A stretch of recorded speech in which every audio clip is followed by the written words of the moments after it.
Buena gente, buenas a todos, bienvenidos a un nuevo episodio de este podcast. Hoy estamos con Juan Manuel Mace. ¿Cómo estás, Juanma? ¿Todo bien? ¿Todo tranquilo? Muy bien, muy tranquilo, gracias Mateo. Sí.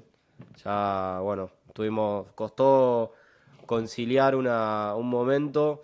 Por un momento yo no podía y se complicaba, pero bueno, se pudo armar al fin y al cabo, que es lo que importa. Ya de por sí, mil gracias por estar acá y por prestarte a la charla. No, todo lo contrario, gracias a vos por confiar en lo que pueda aportar a tu podcast, a tu creación y bueno, como te lo dije en la previa, espero estar a la altura del público y obviamente también de tus expectativas. Así que acá estamos. No, sí, siempre, yo creo que cada invitado está a la altura y más todavía. Así que, pero bueno, ¿cómo va el día? ¿Todo bien? ¿Estás en el laburo ahora? Estoy en casa ahora, Ah, ok. justo esta semana me vino muy bien porque estoy saliendo de una gripe. Le dimos a los juveniles del club una semana de receso, un corte. Así que me tomé unos días, nos tomamos unos días mejor, que sería una semanita, y ya el lunes otra vez vuelta a la actividad. Bueno, bárbaro. Che, bueno, siempre a mí me gusta arrancar un poco con una introducción de quién es el entrevistado. Yo ya sé perfectamente, por ahí hay gente del otro lado que sabe o que no sabe. Así que me gustaría, yo por lo general introduzco a la gente, pero me gustaría por ahí darte el lugar de que cuentes quién sos, qué haces, a qué te dedicas, un poquito de todo. Bueno, eh, digamos, soy tipo normal, 51 años, con dos hijas hermosas, separado, en buenos términos, y ya rehaciendo mi vida sentimental. Eso es lo que me define como persona. Tengo una familia muy linda, muy íntegra, mi viejo, mi vieja en vida, por suerte todavía. Digo por suerte porque después de haber estado tantos años afuera, estar cerca de la familia es algo al que le das un valor increíble. Un grupo de amigos muy fuerte también que traigo a la escuela. Y después, nada, un ex deportista de medio pelo, te diría, practicante de una disciplina que muy pocos conocen, que es la gimnasia artística, Mira. pero bueno, con una formación o con un perfil de actividad que yo siento que de alguna manera me formó, ¿no? Eh, bueno, soy profe de educación física, así me gusta definirme, así me siento un profe de educación física, realmente creo que es una de las profesiones más maravillosas que hay. Eh, y bueno, me volqué de alguna manera al deporte quizá, y esto ya después resolviéndolo más en terapia y en el análisis propio, ¿no? Como una revancha, ¿no? Y quizás no pude ser el deportista que hubiese querido, el que pensé de chico, y le encontré ahí una falla al sistema, ¿no? En el que yo me encontraba involucrado y dije, bueno, quizá tenga que ser de alguna manera alguien que se encargue de darle una mano a los deportistas. Así que creo que sin quererlo o queriendo, porque la verdad que no, tampoco me quita el sueño esa cuestión. Nada, me volqué a la preparación física, digamos, dentro del espectro de las cosas a las que un profe de educación física puede aspirar. Claramente lo mío era el rendimiento, era la parte de la fisiología, la metodología del entrenamiento, después vino la biomecánica. Bueno, nada, sin quererlo construí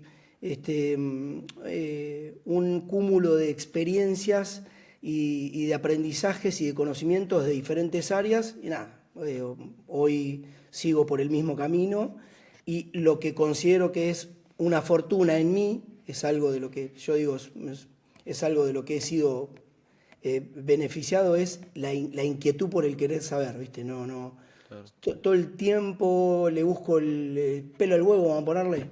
Mm. Estoy encontrando la explicación a lo que veo, a lo que escucho, a lo que me dicen, a lo que analizo desde la propia experiencia. Soy un tipo muy inquieto, por momentos seguramente en un contexto laboral te diría infumable,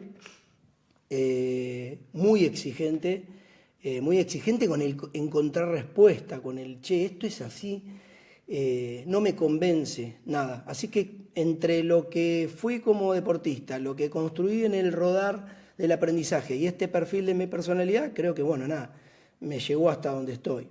Ni muy lejos ni muy cerca, pero en un lugar que hoy me representa, en un ejercicio de la profesión que disfruto mucho en el día a día, junto a profes hoy muy jóvenes, bastante más jóvenes que yo.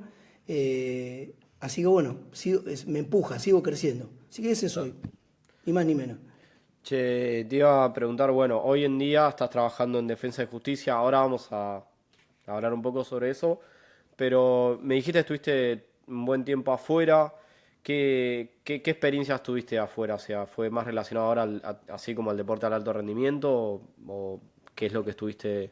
Sí, afuera estuve vinculado directamente al fútbol profesional. Viví un año en Paraguay, viví 3 años, 2 años en Bolivia, viví 3 años en Perú y 2 años en México. ¿Todos Eh, seguidos? Sin volver a y Argentina. prácticamente sí, tuve un parate, yo hice 2012, 13, 14, 15, 2016 vine, estuve en Argentina, formé parte del cuerpo técnico de Nelson David Vivas en Estudiantes de La Plata, fue mi única experiencia en primera división del fútbol argentino, muy linda.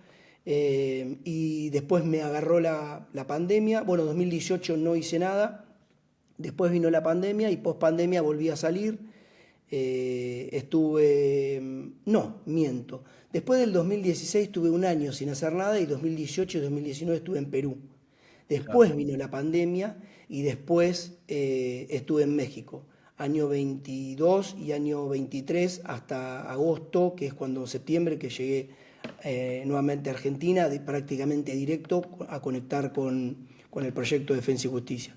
Así que sí, no fue todo seguido, pero fue un buen tirón. Y con los tiempos que tiene el fútbol, Mateo, capaz que te fuiste 6 meses, volviste unos 2 meses, salió algo, te volviste a ir. Claro.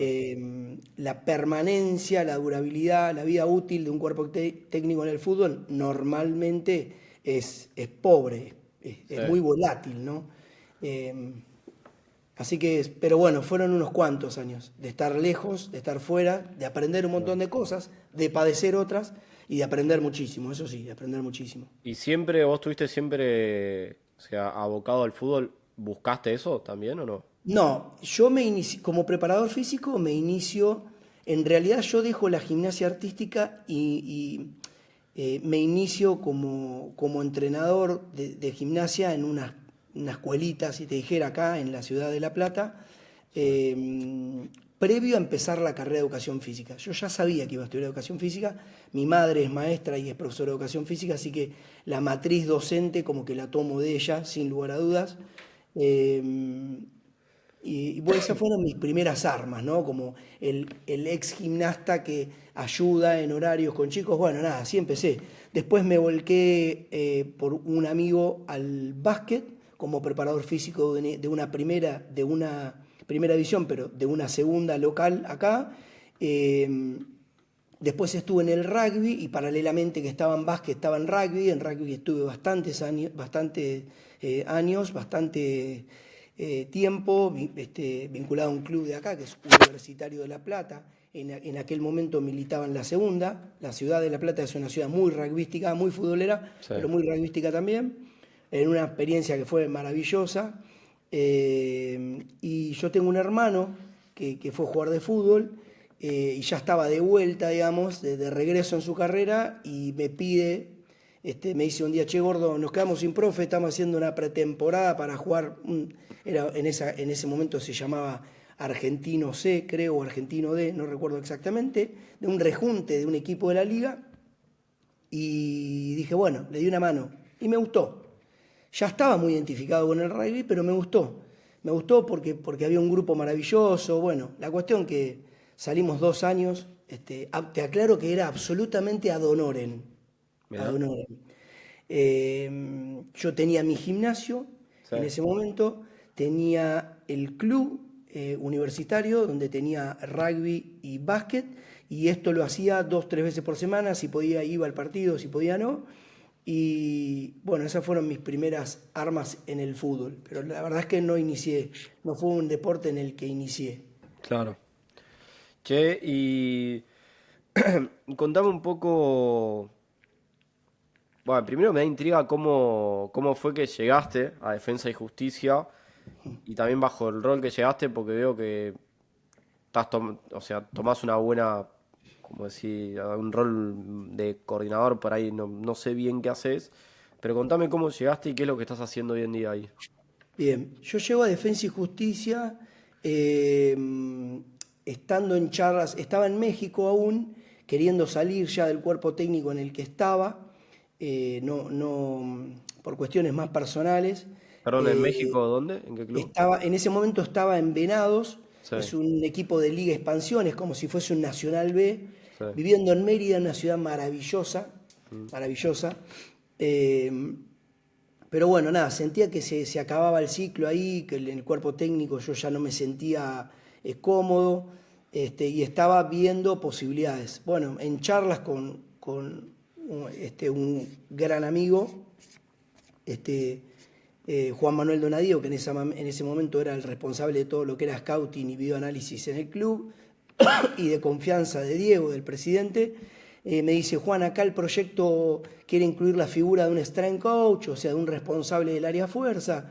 Bueno, nada, me mandó videos, fotos, y la verdad es que le dije sí, que me interesaba, que había que ver si se coincidían los tiempos.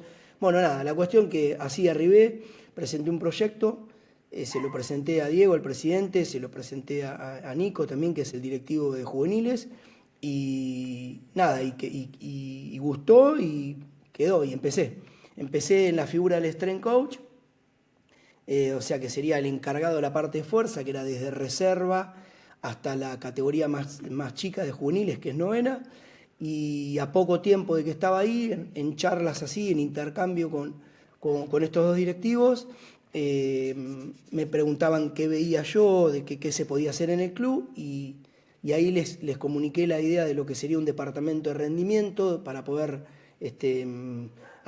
unir las áreas, generar esa transdisciplina y demás. Les gustó también, quedó en stand-by. A fin de año del 24 me volví a juntar y bueno, se cerró esa idea y hoy estoy en ese rol, digamos, ¿no? De responsable del departamento de rendimiento, en lo que es juveniles. Si Ok. bien el proyecto baja hoy a infantiles, es decir, que desde 2015 hasta cuarta división, todo pasa por una línea metodológica que yo voy bajando. Ok, perfecto. O sea, perdón, porque ahí me mezcla un toque las divisiones de fútbol. ¿En qué rangos etarios estarías vos trabajando? Y mira, desde la previa a lo que sería edades de reserva, o sea, básicamente es la categoría cuarta, la categoría más grande, porque reserva tiene cierta autonomía, porque tiene un cuerpo técnico independiente. Sí, Hoy está Ale Coan y Tobías para hijos, o sea que tienen cierta autonomía, tienen otro almanaque competitivo, tienen otra impronta metodológica. Ahora, de cuarta, que es la última categoría de juveniles, hasta novena, que es la primer categoría, la más chica de juveniles, y las cuatro categorías siguientes de infantiles, que serían 2012, 13, 14 y 15, todas esas están bajo, de alguna manera, mi línea metodológica. claro. Ok, perfecto. Che, ¿y te cuesta ahí generar que más voy de nuevo, voy con una experiencia por ahí personal, lo Sí. que yo laburo en un club de rugby en Pilar y que lo que nos costaba el año pasado era poder unir la línea metodológica o el camino metodológico, es medio abstracto así cuando suenan palabras, pero el camino hacia donde íbamos en plantel superior, a diferencia de lo que hacían las juveniles. Pasaba que las juveniles, las menores de 14 hacía una cosa, las de 15 hacía otra, menor de 16 otra, y de repente llegaban a plantel superior y hacían algo que nunca habían hecho, entonces se- no es que se perdía tiempo, porque nunca se pierde tiempo, pero se gastaba más tiempo de lo requerido en habituar a los chicos que subían. Y era algo que se nos fue medio tedioso y este año como que traté de bajar línea para que esté todo coordinado, desde la parte de rugby como la parte física. Eh, ¿A ustedes les pasa de que están, o sea, tienen esa conexión y siguen cierta línea y hay alguien que baje línea de abajo hacia arriba o no? La Entre línea los es, los rangos. bueno, en nuestro caso, La línea metodológica baja desde la propuesta que yo hice. La propuesta tiene hasta no solo un nombre, sino además un logo. Se llama Futbolistas Atletas. Esto surgió un poco de una charla que yo tuve un día con Diego, el presidente, que es un flaco que tiene mi edad. Una persona muy accesible, muy terrenal, ¿viste? Con el que yo por suerte me he podido juntar, hablar varias veces, y él me decía que le llamaba la atención que cada vez que iba a un club se encontraba con que los futbolistas que veía del otro lado, él los percibía como atletas, ¿no? Claro. Entonces, bueno, le puse ese nombre, Futbolistas Atletas. Mi explicación en ese momento fue muy simple. Un atleta debe construirse de la misma manera que un futbolista debe construirse, y la única manera, entiendo yo, y por supuesto es discutible, es teniendo un norte, ¿no? Hacia dónde queremos ir. De la misma manera que él la tenía en su línea directiva de qué club quiere y pretende, bueno, de la misma manera debía transitar la metodología institucional. Así que la línea la bajo yo, hablo de juveniles. Primera está excepto a esto, o sea, ellos tienen su forma de trabajar y obviamente es contexto dependiente. Nosotros miramos a un norte mucho más lejano, Claro. hay tiempo, no hay apuro. No digo que el resultado no sea importante en el fútbol, porque si yo dijera que no es importante, estaría negando una realidad que todos los que están en el fútbol conocen, y unos más y otros menos, pero terminan aceptándola. Pero bueno, yo digo que es diferente, ¿no? Saber que ganar es importante, pero tener un camino, ¿no? Sí. Para que eso suceda y no ir especulando con el azar, que también hace su juego. Bueno, así que, como te decía, la verdad que hubo una elección de profes, un recambio de profes que representó, digamos, un perfil de profesional que en principio, al menos a priori, cerrara un perfil de personalidad que permitiera trabajar de manera interdisciplinaria, es decir, un profesional que pudiera aportar lo propio, pero trabajar en línea, ¿no? Pensando que representaba una institución y los intereses y la línea que esa institución de alguna manera consideraba que había que seguir, sin dejar de aportar su impronta. Así que eso yo creo que hizo más fácil. Así que juveniles, que son 6 profes, se ordenó todo muy fácil, te diría 3, 4 meses, los 3, 4 primeros meses de este año fue muy simple, y creo que un punto central fue que mi intención era bajar todos ya infantiles para que se hiciera más fácil. Así que pusimos al coordinador de infantiles, que es Salo, uno de los profes que comparte con nosotros 3 mañanas de todas las que tenemos en la semana, tomando de lunes a sábado, y que él participe de todo lo que tiene que ver con juveniles, es descripción metodológica, lenguaje, forma de coacheo, implementación pedagógica de las sesiones y demás, hizo que fuera más fácil para que él lo baje a infantiles. Así que hoy, como te digo, juveniles e infantiles transita por una misma línea metodológica. Se hacen evaluaciones con tecnología, se hacen evaluaciones sin tecnología, se coachea en la corrección de una sentadilla de la misma manera a un jugador de cuarta, obviamente salvando las diferencias de lo pedagógico, que a un juvenil de prenovena o a un infantil de prenovena o uno de 2015. La organización pedagógica de la sesión sigue ese lineamiento, la organización semanal también sigue lineamientos similares, siempre con diferencias, ¿no? Porque hablamos de infantiles que entrenan 2 o 3 veces por semana a juveniles que entrenan todos los días.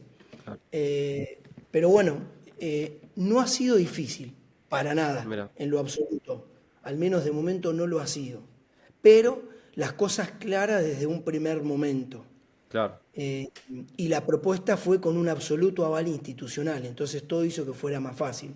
Che, mirá, Mateo, vos venís a laburar, vas a trabajar en la quinta, mirá, esto es así, todo. Entonces, nada, o sea, vos estabas de acuerdo y estabas informado de cómo iba a ser desde el segundo cero. Claro. Así que en eso no hubo mayor problema. Con aval institucional te referís a que Defensa y Justicia te dio plena libertad de manejarte sin restricciones, digamos. No sé si sin restricciones, pero confiando en la propuesta que yo Claro, hacía. De facto, la propuesta la hice primero al club. Yo dije la importancia que era no adoctrinar, porque adoctrinar es muy fuerte, más hoy en día, pero sí en el de convencer en que la forma en que se hablara y se indicara al jugador era fundamental. Estoy hablando más que nada de lo que es el aspecto condicional, ¿no? claro, Es decir, de la preparación física de nuestros futbolistas. claro. Eh, yo no me metí ni me he metido todavía, aunque tengo mucha charla con el coordinador de los entrenadores, en si esta manera o la otra, ¿no? Son pasos que se van dando. Mi mayor responsabilidad hoy es el área de la condición física, la incidencia sobre el departamento de nutrición, sobre el área de kinesiología, el departamento de readaptación y de psicología. Básicamente el proyecto distinguió tres áreas: el área de modelo de juego, el área salud y el área rendimiento. Y ahí entre el área salud y rendimiento entran áreas que están muy entre uno y otro lado, que es kinesiología, psicología. Así que como digamos, la llegada es a todos los profesionales que forman parte del día a día del jugador en Defensa y Justicia. Claro, claro, claro, impecable. Che, y justo te iba a preguntar, bueno, en base, primero veo que está como bastante ordenado, no conozco, lo conoceré el viernes que voy al curso que dan allá en Defensa y Justicia, en el predio, Buenísimo. pero no, ahora entendiendo bien, la verdad que está bastante bien como planteado y organizado, y si bien lo que yo veo en redes está cerrado lo que veo en redes, está como bastante bien planteado, la verdad me sorprendió. Me sorprendió. No me imaginé que se pueda llegar a ese nivel por lo que había visto en otros clubes. Eso está bastante bueno. Ahora, más allá de eso, creo que el problema que tiene, además, que es ¿cómo decirlo? Un nivel de complejidad adicional, es el tema de la naturaleza del deporte, de que es un calendario larguísimo. No sé cómo es en juveniles, pero por lo menos en superior, a nosotros nos pasa en rugby, que es un calendario que tienen 26 a 30 partidos por año, o sea, son 26 a 30 semanas competitivas, pero además lo que tiene el fútbol es que los microciclos incluso son cortos, o sea, en rugby jugás un partido por semana porque no podés más, por un tema de contacto y demás. En fútbol, yo he tenido futbolistas y por ahí juegan, tengo un futbolista de Italia que por ahí juega cada 4 días. Entonces, Sí. mi pregunta ahí es lo que voy es, ¿cómo se manejan en esa idea de converger el caos con el orden? O sea, buscar el orden dentro del caos, porque me imagino que en etapas formativas, donde tiene mucha implicancia, o sea, importa mucho cómo vos vas desarrollando esa preparación física integral del deportista, se vuelve a la vez difícil de poder apretar por así decir, porque en calendario competitivo los costos se pagan más caro, el margen de error es más chico. ¿Cómo logran poder manejarse en cierta manera así a grandes rasgos? Bueno, voy a intentar responderte la pregunta. Eh, Coincido plenamente con vos. A ver, el fútbol juvenil es diferente del fútbol profesional. A ver, no es que esté contando una historia que no conozco. Me ha pasado. He trabajado en países como Paraguay, perdón, como Perú y Bolivia, donde además de tener calendarios con equipos donde vos estás jugando quizá, no sé, me ha pasado una Libertadores y un torneo local, tenés encima la geografía de que se te juega en contra, que vos sos de un equipo del llano y viajás a competir a la altura claro. y volvés y tenés que viajar a otro país para competir. Bueno, esa película que cada uno que la vive la narra de manera diferente, yo he escuchado hasta el hartazgo cosas que han hablado de la altura y digo, puta, yo debo haber estado en otro planeta, porque nunca pude decir, che, me va a pasar tal cosa, porque cada vez que viajé a la altura me pasaron cosas diferentes, no a mí, sino a los jugadores. Claro. Pero bueno, te decía, en el fútbol juvenil, por suerte, eso no es así. En el fútbol juvenil se compite los sábados, Es decir, que la semana es bastante simple de organizar, Ah, se entrena de lunes a viernes, se compite el sábado, se descansa el domingo, el descanso es en términos de el jugador no entrena, al menos no asiste al club. Con lo cual, eso para alguien que estuvo en conflictos de, che, ¿cómo hacemos esta semana que tenemos 3 partidos con 2 viajes a la altura y uno que llegamos, nos tenemos que ir a Uruguay a competir en Montevideo contra Nacional? O sea, eso en juveniles no pasa, es bastante simple en ese aspecto.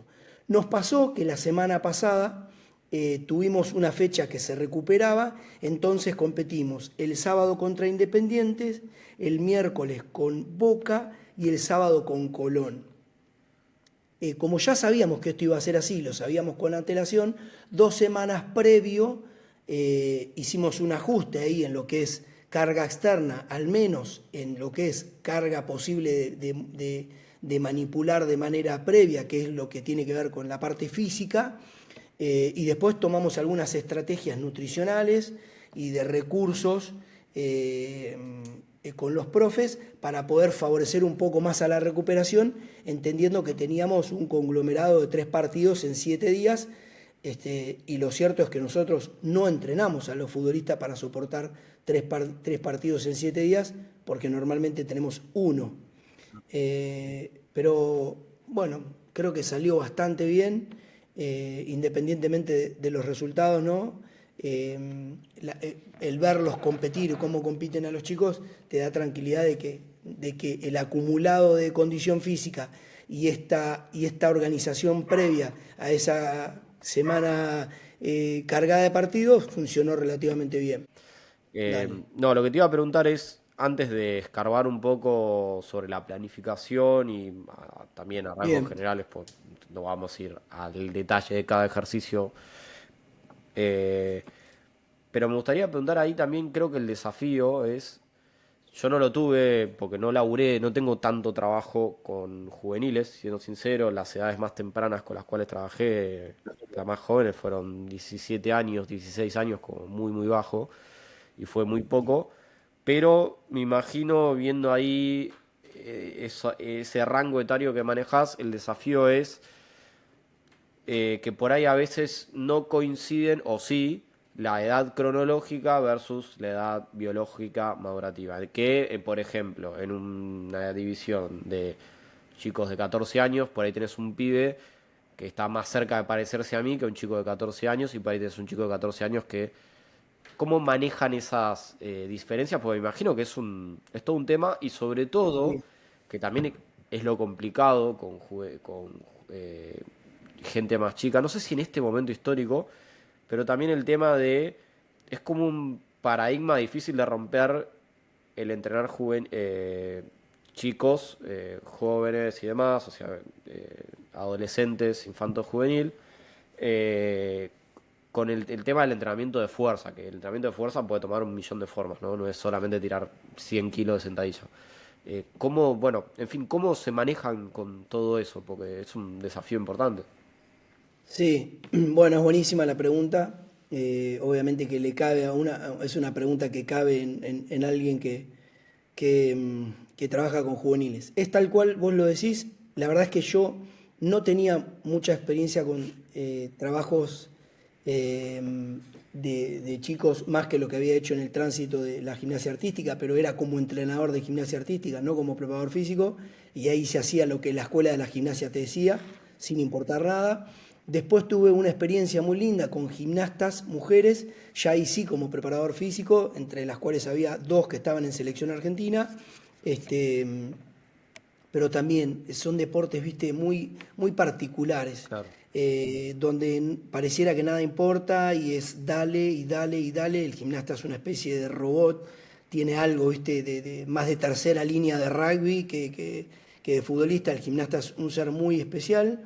Pero en este caso, bueno, nosotros la realidad es que hoy no lo estamos manejando como la propuesta tiene pensado, que es la creación precisa, a ciencia cierta, de biobandas, sobre todo en etapas de las dos categorías juveniles más chicas, que son la novena y la octava. Así, el proyecto considera esto de la heterogeneidad madurativa, la diferencia entre lo que dice su DNI y lo que su biología realmente pone de manifiesto. Claro. Pero lo cierto es que hoy, si vos me decís, che, Juan, ¿cuál es la estrategia? Mira, te diría, Mateo, que la del ojo, la de que se acomoda en realidad lo que se hace en virtud de la percepción que tenemos. Es bastante simple identificar en un grupo a futbolistas, en este caso a jugadores que son maduradores tardíos, ¿no? Lo notás en rasgos físicos, lo notás en la prestación motriz que tienen, se ve. Ahora, si yo tuviera que darte una respuesta a ciencia cierta, te digo, mira, Mateo, vamos a una propuesta que supere esto que estamos haciendo, que es la creación de biobandas. Es decir, de poder establecer mediante test más precisos cuál es el estado madurativo del niño, la edad previa al PHB que está, y poder de esa manera tener más rigurosidad, vamos a decirlo de esa manera. Ok. Bueno, es uno de los puntos, ¿no? O sea, se puede ver muy lindo lo que hacemos, pero nos faltan un montón de cosas. Esta que vos preguntás es una. Tenemos claro, yo tengo al menos claro qué es lo que me gustaría hacer, la implementación siempre hace que todo venga, viste, a veces como la de Michael Jackson, que va a la caminata lunar, parece que avanzás pero vas para atrás, porque bueno, eso significa involucrar a mucha gente, significa involucrar en muchas cuestiones. Yo tengo toda la iniciativa y la necesidad de vincular al club con un fisiólogo pediátrico, me parece que es una necesidad, pero bueno, es romper también, ¿no? con una cultura que la del fútbol siempre viene, pero viene un poquito más atrás, si la comparás con otras, ¿no? Si la comparás con el rugby, vos estás en el rugby, ni hablar, ¿viste? De hecho, vos también hablaste hoy de la fuerza, los niños y el fútbol, y cuando yo llegué en el 23 al club y dije, nosotros vamos a hacer fuerza, vamos a hacer pesas todos los días, me miraron con cara de y bueno, al cabo de 3 meses todas las categorías estaban haciendo pesas todos los días. Hoy todas las categorías juveniles hacen pesas todos los días y el día de partido hacen un priming. Claro. Entonces vos decís, che, ¿cómo fue? Bueno, fue poco a poco, ¿viste?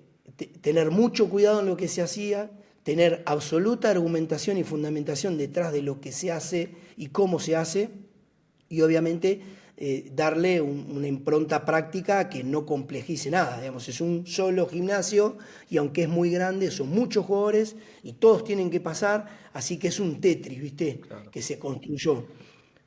Pero se pudo. Claro. Así que de la misma manera que pudimos romper ese mito,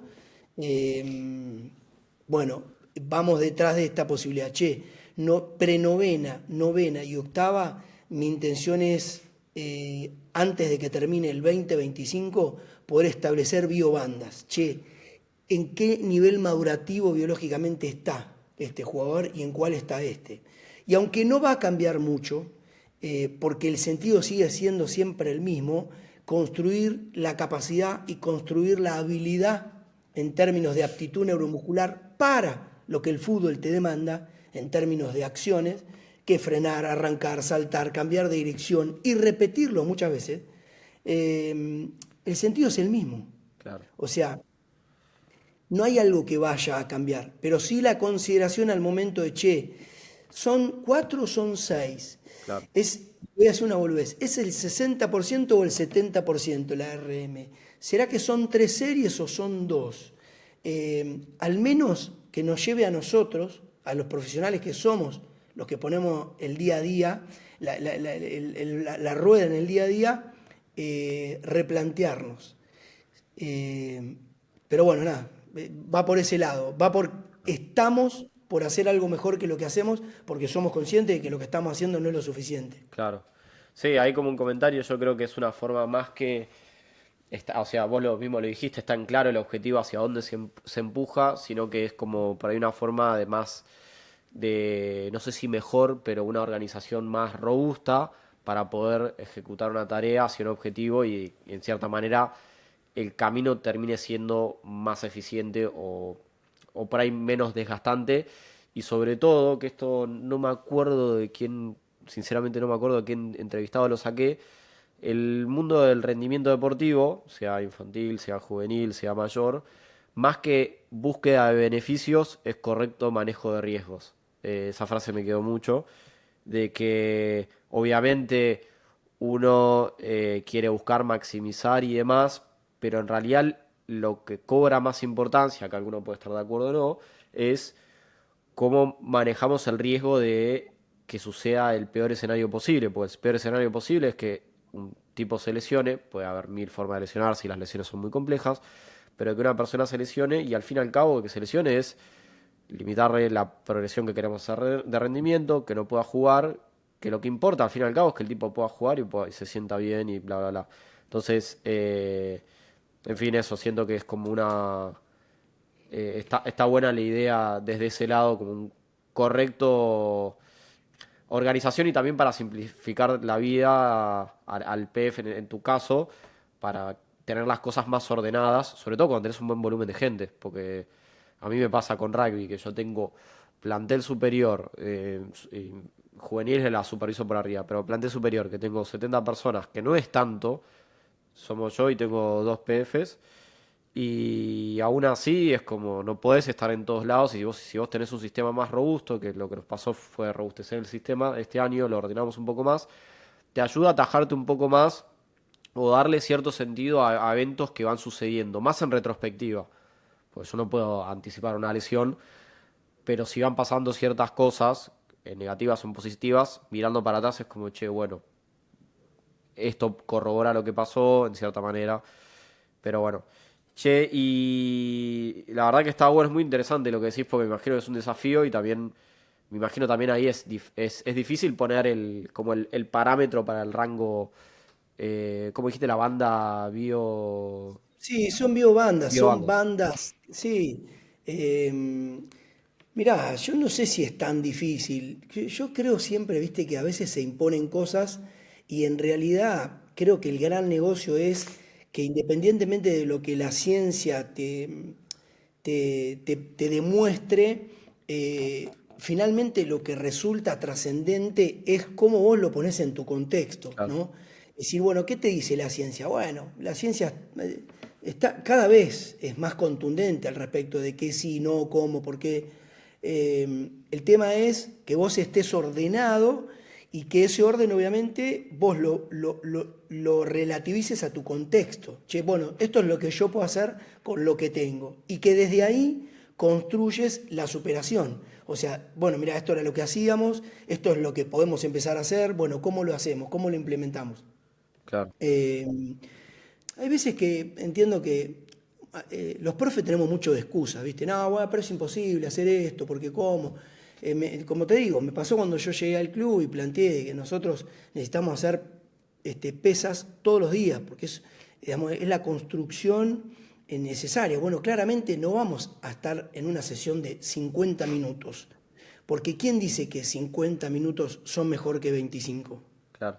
¿Quién puede asegurar que una sentadilla profunda es mejor que una sentadilla media? Sin que exista la discusión del contexto, de para qué y para quién. Digamos, sería simplemente defender a ultranza un concepto que a vos te gustó. Sí, Pero eso no es ciencia. claro. Eso no es ciencia. Eso es, y yo lo respeto, ¿no? Si vos te querés casar con una metodología y a vos te dio rédito, perfecto. Ahora, el momento que te pongas a discutir conmigo, prepárate porque yo te voy a sacudir con todo. Y te voy a llevar hacia el territorio que a vos no te va a gustar, que es sacarte de tu contexto para ponerte en otro. Y que vos puedas ver que en otro contexto lo que para vos pudiera funcionar y ser operativo y específico, pudiera no serlo en otro. Claro. Por eso todo es relativo, ¿no? Eh, pero bueno, no sé cómo llegamos hasta acá. No, no, Pero. no, coincido ahí que es Ah, y te muy, iba a decir algo, que sí. no la puedo dejar pasar por la que la gente que me conoce, si no, me va a decir, no dijiste nada. Yo tengo un tema con este concepto, este constructo de el peor escenario. Ok. Porque para mí es una construcción que no denota lo que quiere describir. Yo digo que no es el peor escenario, sino es un supuesto escenario de mayor exigencia. Yo creo que el peor escenario es el que puede transitar un deportista, en este caso un futbolista, en una preparación que no tiene correspondencia con la exigencia de la disciplina deportiva. Ok, Ese es el peor escenario, el que transita a diario un futbolista en donde no entrena su aptitud neuromuscular, que no entrena su aptitud cardiometabólica, que no entrena su movilidad articular, que no hace hincapié en una buena alimentación, en un buen descanso. Él transita un escenario que es malo, quizá, no lo sabemos, el peor escenario. sí, El deporte no plantea un escenario peor, plantea exigencias que ponen en contexto el escenario. Che, ¿a qué se somete un futbolista que juega 2 tiempos de 35 y que además se encuentra en cierta desventaja, vamos a decirlo así, biológica? ¿Por qué? Bueno, por ser un madurador tardío.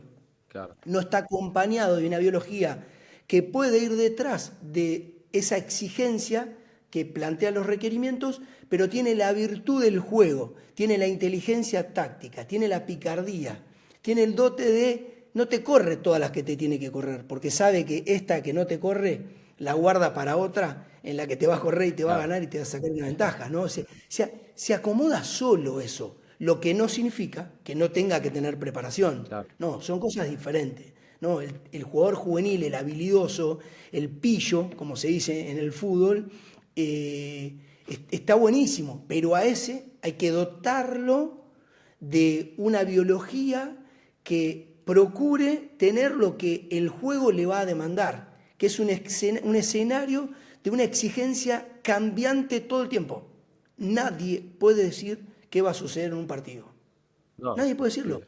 Y los GPS no te dicen lo que va a suceder, te dicen lo que sucedió.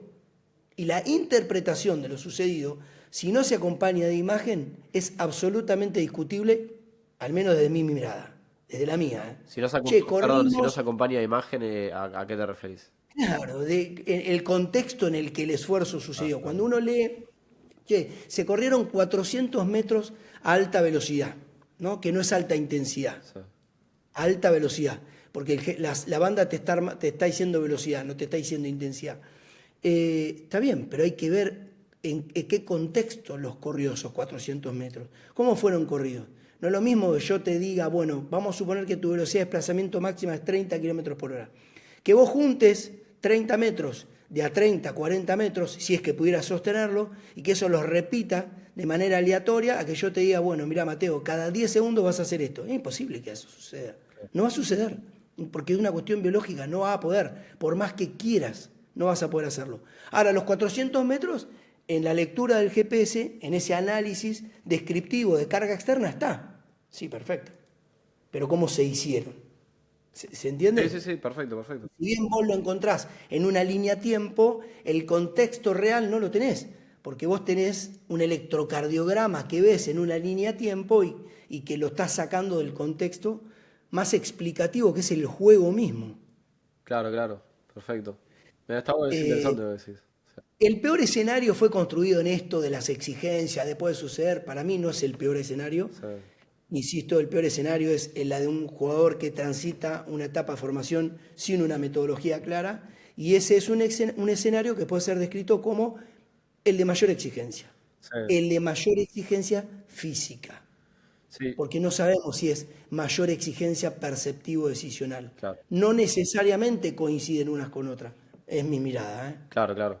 Sí, yo por lo menos el concepto de peor escenario lo tomo desde más como una idea, es más como un concepto filosófico de, en función de un contexto, el menos deseable, por así decir.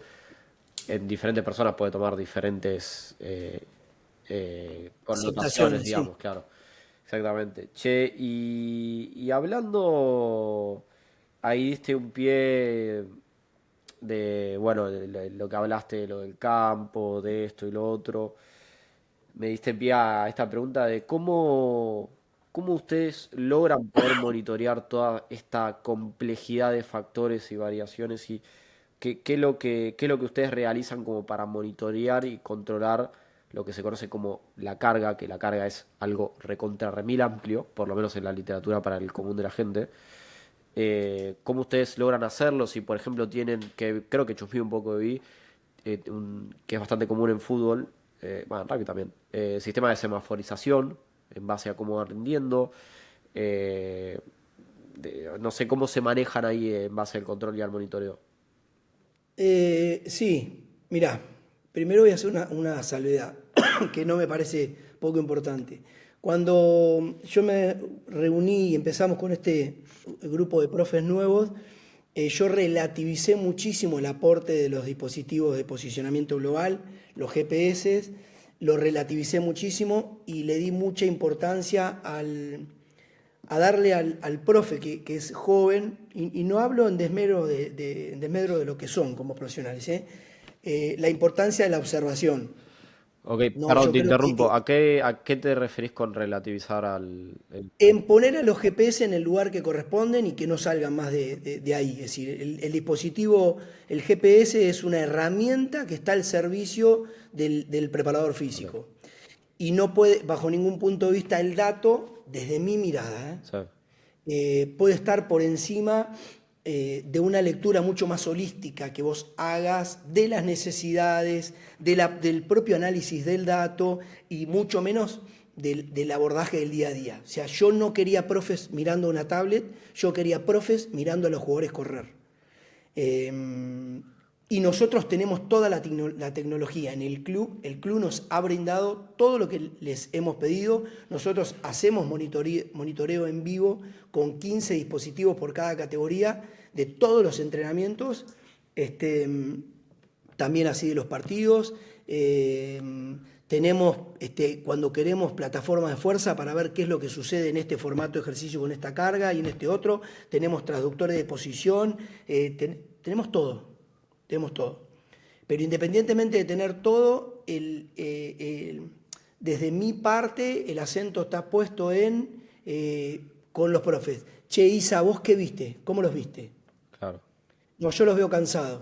Bueno, ¿sabes qué? No importa lo que diga el GPS. Vos los viste cansados. Vos estás todos los días con ellos.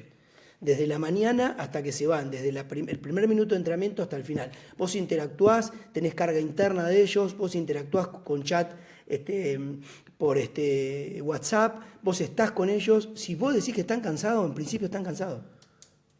Así que independientemente de que el jugador esté por debajo de lo que es su semáforo, su umbral individual, ya está cansado.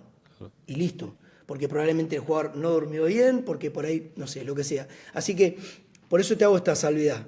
Nosotros, si bien tenemos toda la tecnología, el asiento está en recuperar la impronta de un entrenador de vieja escuela. Che, lo más importante es cómo los viste, cómo los ves, cómo los ven. Y a partir de ahí tomar decisiones. Claro, O sea, equivoquémonos no por nosotros, independientemente de que el dato está ahí, se observa, se analiza, se grafica, no importa. claro. La responsabilidad es nuestra, nosotros tomamos decisiones que parta de nuestra, y a partir de ahí, bueno, toda la escuela de observar, ¿viste? Nosotros tenemos trípode, los módulos de habilidades, yo desterré en el 2025 las entradas en calor típicas del fútbol e instalé un módulo, toda la sesión se organiza en diferentes módulos, el módulo de habilidades. Entonces, el módulo de habilidades son 12 o 15 minutos donde se trabaja mecánica de carrera, sea la fase de aceleración, la transición, el top speed, se trabaja en los cambios de dirección, se trabaja en los desplazamientos, los multidesplazamientos o los sprint multidireccionales, ponerle el nombre que quiera, se trabaja sobre la habilidad. Entonces ahí, independientemente de que el jugador tiene un GPS, se filma y se observa. Entonces, cuando vuelven de la sesión, tenemos una oficina muy linda nosotros, tenemos un televisor gigante que yo hice poner, vemos todo el tiempo la tarea que hicieron y cómo la hacen y cómo la resuelven, porque necesitamos eso, verlos, verlos, verlos. ¿Vos cómo corregís a alguien si no lo ves, Mateo? No, tal cual. Es muy difícil. O sea, vos podés programar un plan de entrenamiento que tiene una lógica, que respeta el principio de progresividad, que tiene una estructuración metodológica, bárbaro. Pero si vos no lo ves al tipo realizar el esfuerzo, si vos no lo ves repetir el esfuerzo, no tenés feedback, no tenés un feedback, es muy difícil. ¿Podés hacerlo? Sí, mira, podés hacer lo que quieras. Pero desde la impronta que yo quiero darle a lo que se hace en el club, lo más importante es la información que a vos te llega y la que vos recibís, de la que vos ves y la que volvés a ver. Porque cuando vos lo ves en campo es una cosa y cuando vos lo viste filmado es otra. Entonces nosotros, por ejemplo, el módulo de habilidades que se suele hacer 3 a 4 de los 5 días que se hace un módulo introductorio, se filma. El módulo de condición física, que son 2 veces a la semana, los martes y los miércoles, en EDMD -4 y -3, se filman también. Y vos decís, ¿y qué filmás? Los vemos correr. Lo vemos cuando pasan corriendo y vemos la mecánica de la carrera, de cuando inicia, de cuando van transitando los bloques de hit, por ejemplo. Les vemos y les filmamos la expresión de los rostros. O sea, yo me encapriché mucho en el principio, en los primeros 4 o 5 meses, en eso, en que los profes vean, o sea, observen, analicen el rostro, los movimientos. Me parece absolutamente fundamental, sobre todo para tomar decisiones, ¿no? Sí. Que aparte son en ese mismo momento, porque después ya es tarde. Sí, sí. Che, y eso de analizar el escenario, sea con captura de video o el profe ahí, ¿era contemplando lo que es el bloque físico o también incluía toda la práctica de fútbol o el partido? Bueno, hoy lo que nosotros hacemos, tenemos 3 trípodes en el club. Obviamente que lo bueno es que las categorías se entrenan por duplas, o sea, inicia novena y octava, va al gimnasio, sale del gimnasio, va directo al módulo de habilidades, sale del módulo de habilidades, va al módulo modelo de juego, que es el más importante, sale del módulo de juego, viene al módulo restauración, que es una fase final, a veces pasan por el gimnasio. Nuevamente, ahora ya eso lo sacamos, lo modificamos, pero por la altura del año en que estábamos, todo lo que se filma tiene que ver con la condición física. En cuanto a lo que es modelo de juego, el club invirtió ahora en unas cámaras que tienen seguimiento inteligente de la pelota, o sea que la tarea ahí se empieza a filmar con eso, están ajustando ahí. Ahora pasa que, por ejemplo, novena y octava, cuando empieza el entrenamiento, está oscuro todavía o hay neblina, pero sí, se va en camino de poder analizar eso también, ¿no? Pero en principio, a ver, che, ¿qué podemos controlar? Mira, esto lo podemos controlar. Claro. Controlar es un decir, ¿no? Sí, sí. Esto lo podemos documentar. Bueno, hagámoslo. Esto representa nuestra responsabilidad directa. Nosotros somos preparadores físicos. O sea que todo lo que nos responsabiliza en primer grado es la condición física, el bienestar del jugador. Bueno, esto es parte, sí, bueno, vamos a filmarlo. Entonces se filman los trabajos en el gimnasio, se filma el módulo de habilidades, se filma el módulo de condición física, se filma el módulo de restauración, o al menos está encima del módulo de restauración. Se hace. Tenemos obviamente un control de carga interna, un wellness, un cuestionario con una app que la pagan cada profe y recibimos un feedback todo el tiempo. Inventamos una valoración subjetiva del rendimiento físico en partido. El jugador lo completa después de cada partido. Entonces, ¿vos qué vas haciendo ahí? Vas incrementando el feedback. Mateo va diciendo, che, loco, le costaba acelerar, ahora va bien. ¿Qué le cuesta? Y le cuesta en el segundo tiempo. Bueno, habrá que ver qué debemos mejorarlo. Che, y a los tuyos y a los míos les pasa lo mismo. Che, ¿qué pasa si ponemos el módulo de habilidades después de las tareas jugadas? Después del módulo de condición física. Bueno, pero pará, no estaríamos yendo detrás de la habilidad, estaríamos yendo detrás de la capacidad de poder acelerar. Bueno, ¿y por qué no? Si cuando un jugador está transitando el minuto 80, 85 del segundo tiempo, ya hace lo que puede con lo que tiene. Claro. ¿Por qué no ponerlo en ese escenario? Que no es el peor, es el de mayor exigencia. Claro. Y bueno, a partir de esto dijimos, bueno, che, vamos a poner este módulo que siempre venía antes, vamos a ponerlo, te toca 2 veces a la semana, vamos a suponer que el módulo de aceleración te toca uno lineal y otro curvilíneo. Bueno, pongámoslo el curvilíneo después del módulo de condición física, es decir, ponerlo en una instancia en la que el jugador está cansado. ¿Y por qué? Es porque también es una forma de educar al movimiento en un estado, en una condición biológica que no es la óptima. Bueno, nada, Claro. esto es lo que te devuelve el estar todo el tiempo observándolos, ¿viste? Claro, sí, Es sí, decir, sí. che, ese feedback te retroalimenta, entonces vos reestructurás. Y lo que por ahí vos a priori no lo planteabas ni en pedo, decir, che, pará, pero si le estamos enseñando la mecánica del primer, el segundo, el tercer paso de la mecánica de la aceleración, ¿cómo lo vamos a poner cansados? Bueno, ahora ya es distinto. creemos que hemos mejorado mucho la mecánica de la carrera en esos 3 primeros apoyos, buscamos hacerlo en un estado de fatiga, vamos a decirle, de merma del rendimiento. Bueno, y aparte lo bueno de esto es que vos se lo explicás al jugador y el jugador lo entiende Claro. y el jugador lo acepta y lo vivencia de otra manera. Sabe que vos no estás conspirando en contra de, che, qué hijo de puta que sos, me pones esto, pela, estoy re cansado, me pones... Es que no, es que esto te va a pasar. Entonces vamos a prepararte para eso. Claro. Y la entiende, el jugador la entiende, la recontra entiende. Bueno, bárbaro, veo que está bastante bien, está bastante bueno el planteamiento de la cosa. Ahí con lo que vos decías, el tema de que el profe tiene que por ahí mirar más que el dato. Comparto ahí una analogía o un paralelismo que se lo ve bastante ahora con el boom de las plataformas de fuerza, del encoder y demás. Algo que hablaba con Lucho Tomaelli es que el principal problema de la gente que evalúa es que está mirando a que la curva se vea linda y que la velocidad pico excéntrica del CMJ sea 1.5, pero Sí, no se está viendo la ejecución del salto. Es un totalmente. simplismo muy chico, pero que se puede ver reflejado en un paralelismo a lo que vos decís. O sea, se le da con la data El por ahí dato, nos el dato. abruma y la tecnología nos abruma, que nos terminamos centrando en la tecnología y nos olvidamos de eso. Y ahí de nuevo, también incluso citando Sí. a Leandro cuando lo entrevisté acá, es que si la tecnología no pasa a solucionarte un problema, pasa a ser parte del problema. Si vos te pasás de rosca con el tema de las evaluaciones, ¿Estás hablando de Lea sí, Carbone? Qué lindo, como dijo lo quiero, justo mi eso. viejo. Y tal Sí, cual, o sea, sí, entiendo igual también que haya ahí otra parte de muchos PFs de, está bien, por ahí no te soluciona explícitamente un problema, pero sí es una vía de aprendizaje que en algún punto necesita sí, la persona. sí, Pero más allá de eso, de sí, de que bueno, si está buenísimo el dato y todo eso, pero si no te ayuda a tener algo, a un proceso más eficiente, a que incluso puedas discernir, más que todo mirando el sujeto, lo que pasa realmente con lo que el dato, o sea, ver primero el escenario antes que el dato, ahí si lo invertís es donde vas a hacer cagadas y estás mirando otra película, básicamente. sí. Pero, Es tal cual vos lo decís y le agrego un agravante, ¿no? Las nuevas generaciones de profe que son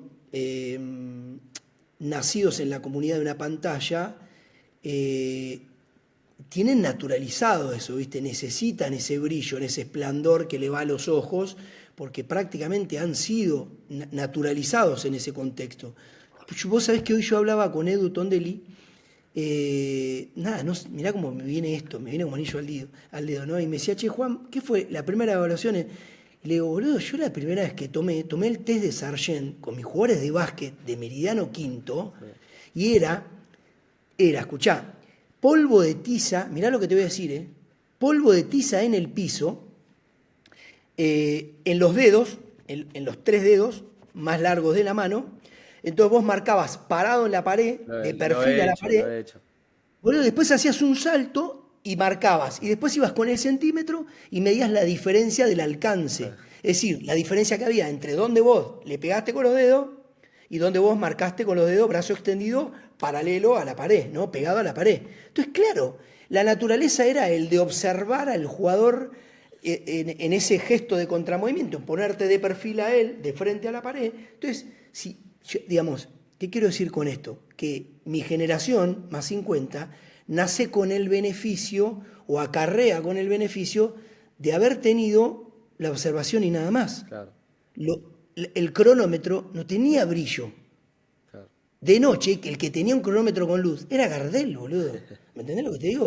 Porque vos tenías que andar viendo qué hacías para ver los números de un cronómetro. Yo recuerdo patente estar en Universitario de La Plata en una pretemporada intermedia, primera, intermedia, preintermedia A y preintermedia B, te hablo de más de 120 jugadores, y haber evaluado a todos en 200, 400, 600 y 1000 metros, y que cuando corrían las pasadas, te hablo de época de las áreas funcionales en su mayor esplendor, principio de los 2000, Sí. tener a los jugadores evaluados, ¿no? Y que el subcapitán cantara quiénes iban los que yo separaba el grupo en dos, primera intermedia corrían cancha 2 y preintermedia A y B en cancha 3, y que corrían, ¿no? Y tenían su tiempo. Entonces el subcapitán cantaba los tiempos, porque si no era imposible, en una lista interminable, los tiempos 60 tipos, de la de 200, los de 400, de 1000, y yo cantaba los otros, ¿entendés? Después arrancaba el entrenamiento. Entonces, ¿qué te quedaba para hacer ahí una vez que cantaba los tiempos? Era ver cómo corrían, era ver cómo moría el gordo, el pilar, ¿entendés? En la pasada número 4 de los 400, era eso. Entonces, eso hoy es un atributo o es un beneficio en el que una generación de profes corre en relación a otros, ¿no? Claro.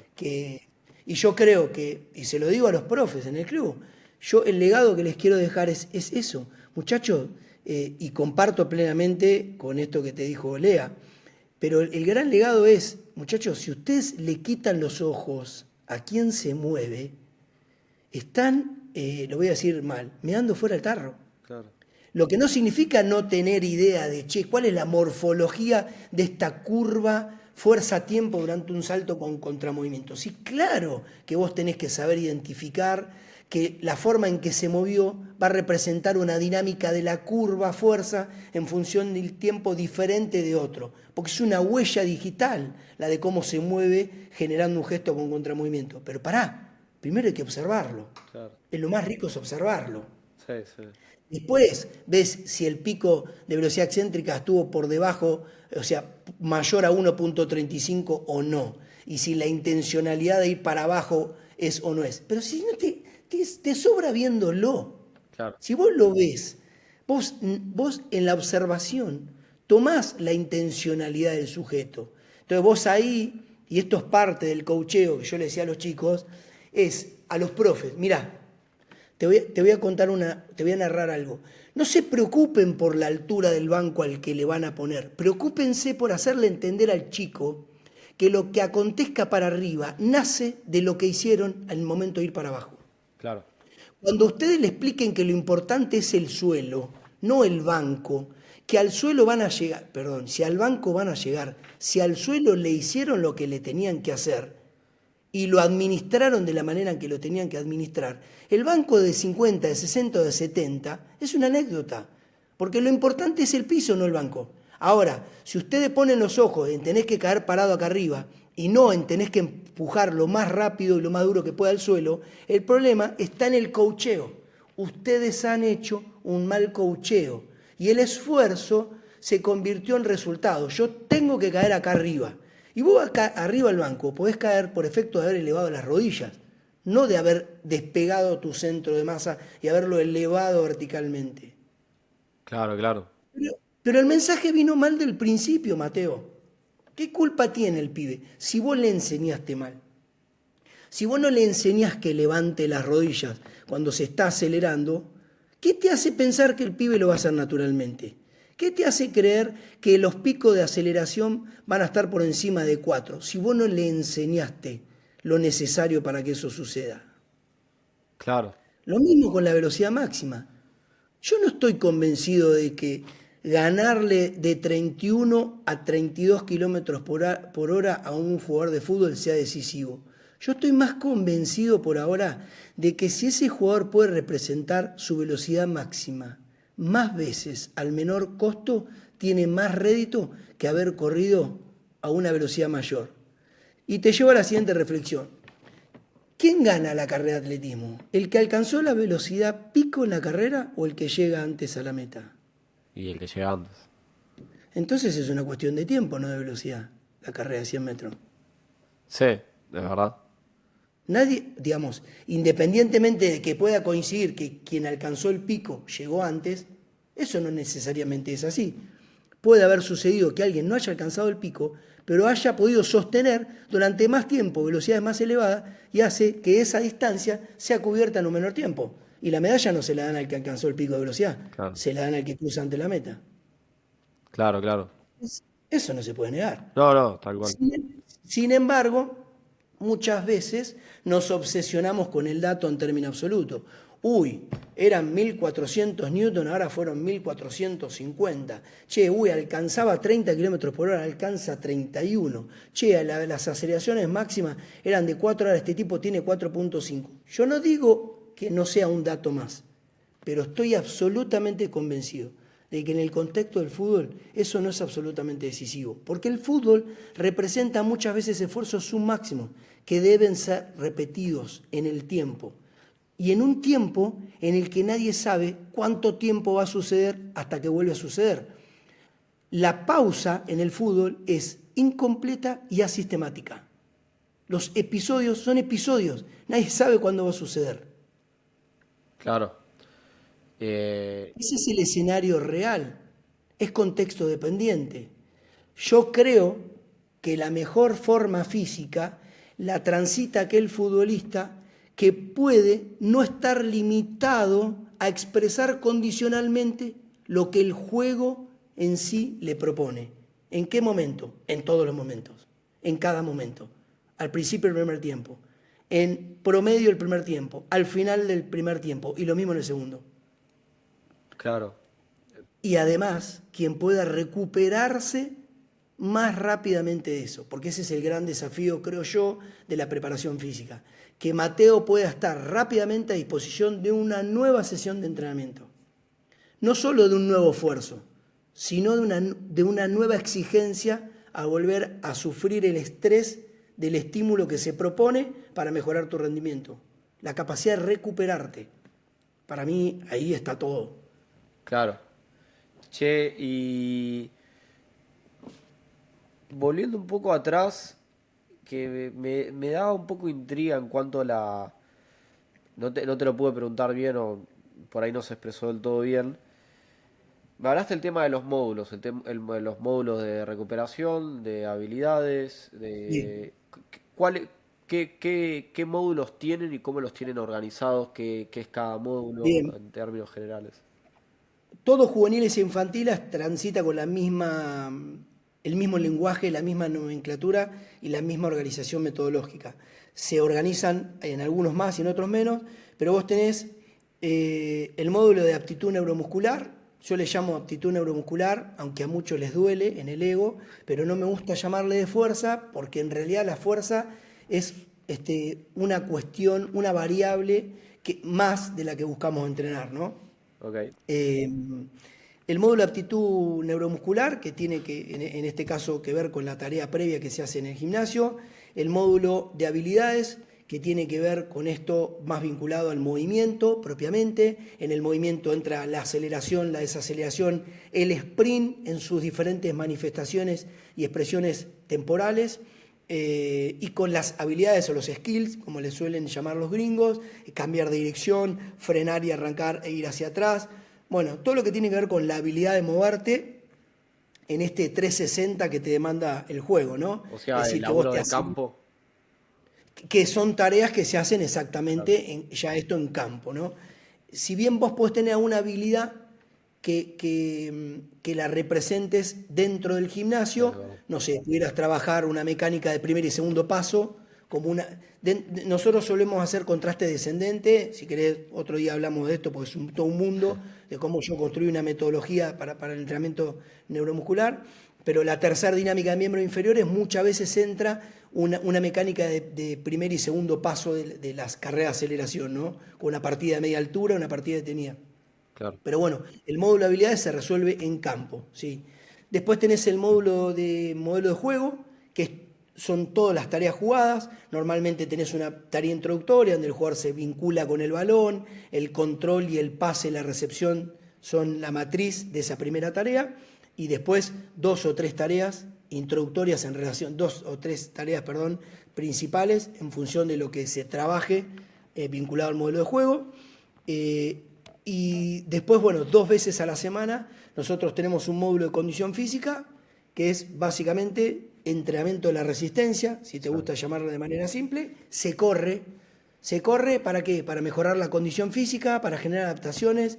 Ahí no está no está no está la pelota, no está nada. El tipo corre, recupera y corre a partir de velocidades individuales. que fueron evaluadas con el test. El UNCA está en mis redes, ha aparecido, nosotros lo hemos puesto, lo Sí, hemos lo vi. publicado. Individualizamos una velocidad final alcanzada, no está ni directamente vinculada ni al consumo máximo de oxígeno ni a nada, sino a una cinética del consumo de oxígeno que se vincula a correr como el test UNCA propone y establecer zonas de entrenamiento y volúmenes de entrenamiento, y se respetan y se hacen. Así que 2 veces eso se hace. ¿Cuánto? Todo el año. Ok, O sea, en pretemporada se hizo de una manera y se hace martes y miércoles. En términos de almanaque, el jugador terminó el módulo de juego y corre. Y corre y tiene que correr. Cuarta tiene su trabajo, quinta el suyo, sexta, o sea, todos corren. Eh, y después está finalmente el módulo de restauración, que es donde lo que se busca es trabajo del tipo liberación miofacial, ejercicios típicos de estiramiento pasivo o CARS, todo lo que tenga que ver con recuperar ese rango funcional mínimo que representa al futbolista. No es un estímulo para mejorar su ROM funcional, sino para recuperar este que tanto trabajo de acortamiento sarcomérico y elongación tendinosa tiende a quitar de manera repetida. Entonces es como recuperar lo mínimo que tenés para que no sea cada vez menos. claro, impecable. Es medio, me hace acordar un poco, mira, justo tengo el libro acá. ¿Vos leíste el sistema de cuadrantes? Este. ¿No? ¿De quién? Es de Daniel Bove, que es se hizo famoso, es un entrenador de NBA, se hizo muy famoso, famoso, por escribir un libro que es puramente dedicado al análisis bien extensivo, intensivo del CMJ con plataforma de fuerza, y después hizo este libro, que es el sistema de cuadrantes, que es más o menos un tema de cómo él plantea su forma de organización micro y mesocíclica en función de las cualidades. Es como un concepto en realidad eh, filosófico, teórico, o sea, no se plasma en una cosa en sí, pero de poder trazar en base a una pavada que son gráficos de 4 ejes, como diferenciar diferentes tipos y zonas de trabajo en función de intensidad y volumen, y después lo lleva así del concepto general filosófico por ahí a la más precisión. Pero de Sí, cierta y manera a sí, lo que voy es que me hace acordar un poco de esto, por ahí pensé que sí, lo habías leído. es algo. Sí, Mateo, es que sí, si es así, es un poco la matriz del orden, ¿viste? Nosotros tenemos un perfil. Bueno, vos me lo habías preguntado esto y no te lo respondí, me parece. Nosotros tenemos un perfil de carga externa que está estrictamente, que describe qué representa en términos de carga externa las tareas jugadas de cada cuerpo técnico. Si a vos te toca la quinta, bueno, el perfil de tu cuerpo técnico. Entrenar como a tu cuerpo técnico le gusta, le parece apropiado. ¿Qué representa en términos de esfuerzo? Esto. Eso se describe como perfil de carga externa las tareas jugadas. Vos estás en quinta y en quinta se hizo una construcción de un perfil de carga externa en tareas que están vinculadas, en esfuerzos, no en tareas, que están vinculadas a la condición física. Entonces, hay una descripción de lo que vos hacés. ¿Por qué? Porque tiene que haber una lógica que respete el cúmulo de esfuerzo, porque desde esa consideración es donde vos construís el concepto de incremento o disminuyo o subo o bajo o mantengo en función de carga externa. Claro, Esto que yo te decía hoy, en un momento de que sabíamos que venía una semana de 3 partidos, nos permitió sostener el componente de carga externa de tareas jugadas previamente y quitar carga externa en esfuerzos de condición física.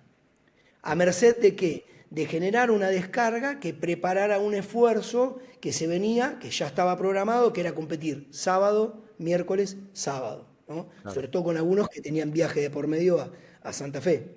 claro. Me lo habías preguntado y no te lo había Sí, sí, dicho. sí, sí, tal cual. Pero no, no, igual, o sea, me habías dado parte de la respuesta, pero sí, sí, había quedado colgado. Che, y ahí una última que te quería preguntar, esta es como, no sé si es, en realidad no es polémica, pero sí suele haber mucho encuentro de opiniones diferentes. Es en el tema del laburo de HIT, hay gente que, voy a parar en un punto totalmente arbitrario. Ahora como entrevistador no voy a tirar ni para un lado ni para el otro, sino para conocer tu opinión. Hay Sí, mucha gente que tira que o sea, el laburo de HIT en deportes de equipo, de conjunto, trabajar cercano a las zonas de máximo consumo de oxígeno o zonas de BAM o supra BAM, o sea, elaborar esas bandas de que pueden corresponder a desde el 90, si querés, como muy bajo, al 120% de la BAM, importan, y hay otros que dicen que no, que hay que trabajar en ciertos porcentajes de lo que se llama reserva anaeróbica de velocidad o más relacionado a porcentajes de la velocidad, porque hablan de que las intensidades relacionadas por ahí al acondicionamiento, a la repetición de esfuerzos de alta intensidad, corresponde más a la demanda de acondicionamiento dentro del campo de juego y demás. Entonces, en fin, a lo que voy es que hay muchos ahí que dicen no, lo que es laburo en porcentaje de BAM o cercano a zona del 100% de la BAM no vale la pena, y otros que dicen que sí.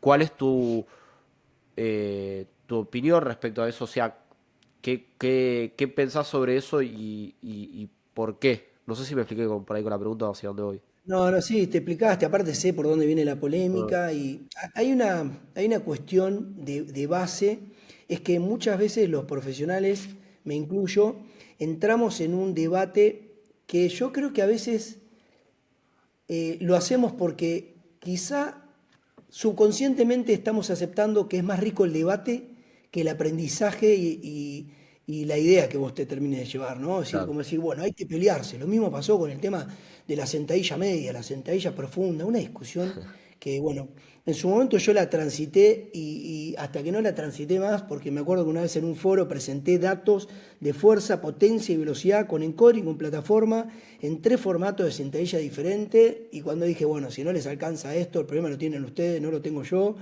vaya por donde quieran. Pero bueno, con respecto a esto, lo que te decía es, lo que te digo es, Mateo, primero hay que poner en contexto absolutamente todo, Mateo. Para que vos me digas si el 90% es poco y el 120 es apropiado, lo primero que yo debería decirte es, bueno, el 90 y el 120 ¿de qué? Si vos vas a hablar de consumo máximo de oxígeno, la única posibilidad de establecer la velocidad aeróbica máxima es cuando esa velocidad se vincula de manera directa a la valoración de tu consumo máximo de oxígeno. ¿Estamos de acuerdo? ¿Sabes? Si no, es ficticio. Que podés estar dentro de los valores, sí, pero la velocidad aeróbica máxima tiene que estar, es la velocidad que define la velocidad mínima a la que se encontró el consumo máximo, donde Exactamente. se hace esa meseta, ese plató, que sería, vos podés seguir corriendo más rápido, pero a partir de aportes que, permitime corregirte, no son anaeróbicos, son extramitocondriales. Sí, sí. Igual yo. Es un Pará, aporte. perdón, ¿dije anaeróbicos? No. No sé. Hablaste de reserva anaeróbica de velocidad, Ah, puede bueno, ser que sí. No, muchos. igual yo estoy del lado ese, o sea, del. Claro, Paréntesis para que no me maten. Estoy del lado del planteamiento de lo que plantea, por ejemplo, Diego Bonilla y Jorge Petro, de que no es anaeróbico aeróbico, no es exactamente. aláctico aláctico. Si bien el concepto de, por ahí la palabra no la define del todo bien, pero se habla de reserva anaeróbica de velocidad, de lo que es trabajar ahí la diferencia que hay entre el LABAM y la máxima velocidad de sprint. Se le pone ese nombre. Sí. Después podemos De hecho, debatir, o quien sea, lo yo igual populariza sigo tu. es Martín Mouget, Sí, es sí, quien lo populariza, que en realidad lo toma, si no recuerdo mal, de Veronique Vilar, pero es un concepto que, si bien es, por ahí podría ser semántico, pero bueno, sí. a mí no me gusta mucho hablar de aeróbico No, a anaeróbico, mí porque en tampoco. realidad lo que debiera referirse es a lugares geográficos y sería lo que es acontecimiento mitocondrial y extramitocondrial, Sí, ¿no? sí. Como es, bueno, esto es aeróbico en términos de que el espacio, y esto es anaeróbico, se lo localizaba así, Sí, ¿no? sí. Pero la realidad es que el sistema lofosfágeno y glucólisis, como extramitocondrial, y todo lo que tiene que ver con el catabolismo de las proteínas, los carbohidratos, y las grasas propiamente, como parte de lo mitocondrial. Pero bueno, te decía, el 90 y el 120 es relativo a lo que vos utilices. Si vos utilizás, en principio, esto, cuando vos hablas de un test de campo, yo voy por la filosofía de Martín Brucese y de Gastón García, que son los únicos que han realmente valorado consumo directo en cinta y en campo, ¿no? O sea, por eso me cerré a ellos, no me cerré, me incliné hacia ellos, porque realmente vi qué diferencia hay entre una cinética del consumo de oxígeno cuando el futbolista corre en cinta versus cuando corre en campo. Y la diferencia entre si corre de manera lineal, sosteniendo de alguna manera el movimiento, incrementándolo obviamente, pero mínimamente, así corre arrancando y frenando, ¿no? Que tiene un costo energético y una demanda metabólica muscular, además asociada a un daño tisular muy alto, como es, por ejemplo, el 30-15, que es la ida y vuelta a los 40 metros, o cualquiera de los shuttle run, Sí, el que pueden Cornavet. ser los yo-yo o la propia Kurznavet, ¿no? Versus un test lineal, si se quiere, como es el Unca test. Lo que sucede en términos de consumo de oxígeno es muy diferente entre una y otra forma. Muy diferente. ¿Por qué? ¿Cómo no va a ser diferente la cinética del consumo y la utilización del oxígeno si muscularmente suceden cosas diferentes? Entonces, por eso ahí esa discusión yo digo, primero poner en contexto todo. Che, pará, ¿es consumo de oxígeno o es un test de campo? Es un test de campo. Bueno, ¿qué error estándar de estimación para el consumo de oxígeno tiene? Porque a veces quienes desarrollan los tests no lo explicaron o no lo fundamentaron porque no es rentable eso. Yo te invito a esto, a que participes o a Martín o a Gastón, que son crack, la tienen lunga en esto.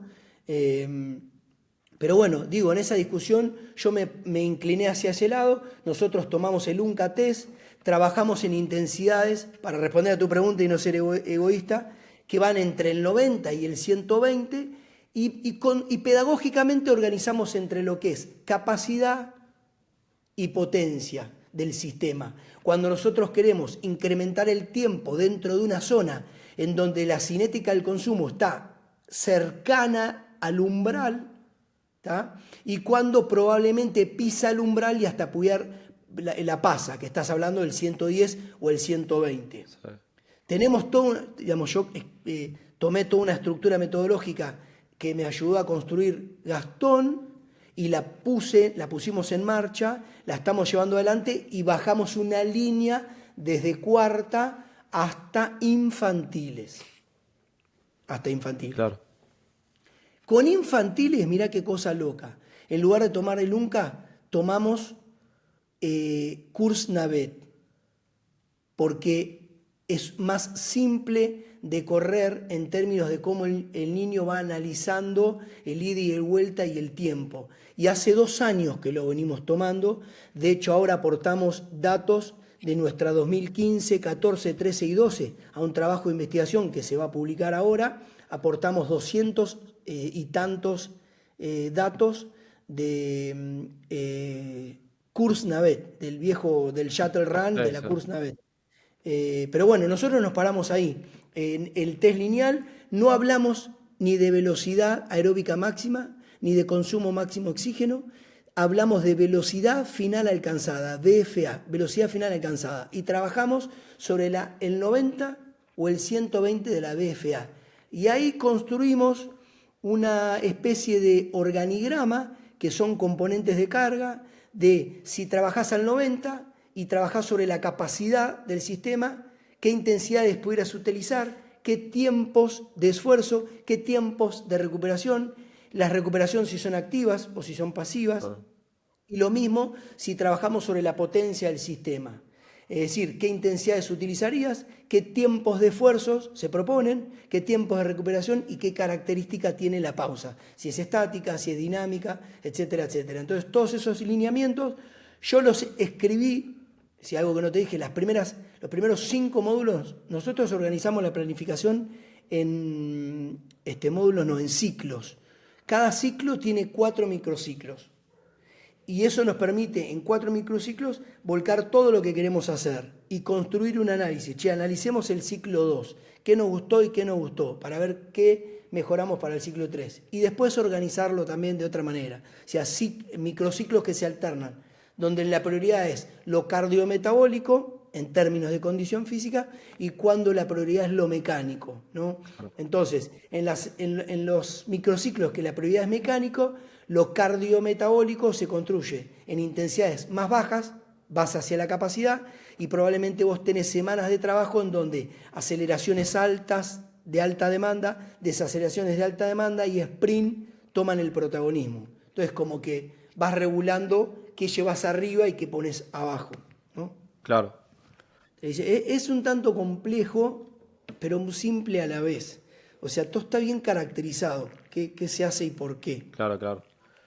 ¿Por velocidad final alcanzada te referías a la velocidad final alcanzada del Kurnavet o del Ulca, perdón, del No, Ulca? del Ok, Uncatés, ok. del Uncatés, sí, Y, del Uncatés. Vamos a suponer que nosotros, por ejemplo, los grupos los tenemos clasificados en quizá 4 o 3 grupos. Tenés grupos que tienen 17 BFA, otros que tienen 18 y otros que tienen 19. claro, Entonces, cuando vos construís tu sesión de HIIT, vos claramente tenés 3 grupos diferenciados. Nosotros hicimos una evaluación a principio de año. Hicimos una evaluación a mitad de año, hace poco, y ahí reajustamos. claro, ¿Qué pasó? Que muchas categorías tenían 4 y fueron a 3 grupos, otros tenían 3 y se fueron a 2, y lo que también sucedió es que algunos aumentaron la velocidad final. De todas maneras, nuestro objetivo no es aumentar significativamente la DFA, sino que el jugador pueda incrementar el tiempo de trabajo en una zona en donde la cinética del consumo de oxígeno está próxima al máximo consumo de oxígeno. ¿y eso La pregunta es ¿por qué? lo podés corroborar en tiempo real o no? No lo podemos corroborar en términos de que debiéramos medir consumo de oxígeno, como Claro, te decía, pero sí, ¿qué nos pasa? Que antes hacíamos trabajos de 10 por 10 y hoy podemos hacer trabajos de 15 por 10 o de 20 por 10 a misma BFA y la percepción subjetiva del jugador era de algo que ni pensaba que podía hacer, hoy lo hace y lo resuelve en temporada. claro, Obviamente lo ideal, ¿cuál sería? Lo que planteaste vos. Che, ¿midieron consumo? Porque acá el tema no está en mejorar el consumo máximo de oxígeno del futbolista, no, no, sino en el concepto de aprovechamiento fraccional, es decir, que el jugador pueda representar esfuerzos a un consumo alto, próximo al máximo, y repetirlo en el tiempo, al menor costo descrito en percepciones. ¿Cómo percibe? La verdad que se siente exigido, pero puede representarlo. claro. Sí, sí, no, ahí yo preguntaba porque por ahí en una de esas lo hacían o no, porque vos sabés que yo estudié en un momento en Australia, tenía un supervisor que era de Francia y ellos en fútbol, pero bueno, los K5, viste, Sí, analizadores de gases ese es el que tiene Martín. transportables, Sí, es inejecutable, pues sale una fortuna cada uno, pero bueno, ellos sí. veían en vivo y monitoreaban el índice entre dióxido de Coeficiente carbono, respiratorio. el cosito respiratorio, está no me salía el nombre. Sí, sí, sí. Pero bueno, es en un mundo ideal, digamos, demasiado ideal. Y no, por ahí pensé que hacían algo así porque también no sabía si tenían dispositivos así o no. Pero igual, de todas maneras, incluso acá doy mi opinión, para el oyente no necesitas tener la totalidad de todas las implementaciones tecnológicas para poder No, corroborar un trabajo, sino porque siempre vas a trabajar en un rango perdón, en un rango no, en un área o una zona de intuición, que es lo que ahí habla Jovanovic de el is y el ought gap, que es como la brecha que hay entre lo que debería y lo que pasa realmente. y lo que pasa, sí, sí, Que bueno, o totalmente. sea, hay un punto ahí que es incógnita y incluso teniendo Sí, todos los equipamientos, te vas a seguir encontrando con esa incógnita. Incluso teniendo mega totalmente. laboratorio, ¿viste? Y está bueno que esté también porque te lleva a repensarte todo el tiempo, ¿viste? Sí, no, y además, siendo acá puramente infantil, si no estuviese, sería muy aburrido para mí. Sí, totalmente. Sí, Si no hay totalmente. desconocidos, como bueno, ya está. O sea, ahí le encontramos el techo, no sé. Estoy Eh, totalmente de acuerdo. Eso es lo lindo también. Siempre que te replantees dentro de un nivel de análisis en donde contemples posibilidades, ¿viste? sí, Nosotros esto lo vivimos todo el tiempo. O sea, che, ¿cómo están? ¿Cómo lo ven? ¿Cómo se siente el jugador? Que era un poco lo que te decía hoy. No, te decía, me siento bien. Una de las evaluaciones de las preguntas que tenemos para esa valoración subjetiva del rendimiento físico en partido del futbolista es cómo sentís que te recuperás entre esfuerzos de alta demanda. Si tuviste que sprintar 2 veces, ¿sentís que te recuperás? Sí, siento que me recupero. Es una escala de 0 a 5. ¿Viste? Y si el jugador te ponía 3 y después te pone 4 y después te pone 5, el tipo percibe que se está recuperando mejor. Y vos decís, ¿cómo lo mediste? No, y es subjetivo. Está bien, bueno, aquí hay a quienes pueden no importarle y otros que dicen, mira, para mí es absolutamente trascendental que el jugador sienta que se recupera mejor entre esfuerzo y esfuerzo. Claro. Claramente eso es la mejora de su fitness aeróbico, claramente. O sea, el tipo tiene más mitocondria, tiene más enzimas oxidativas, pues si no, eso no sucede. Claro.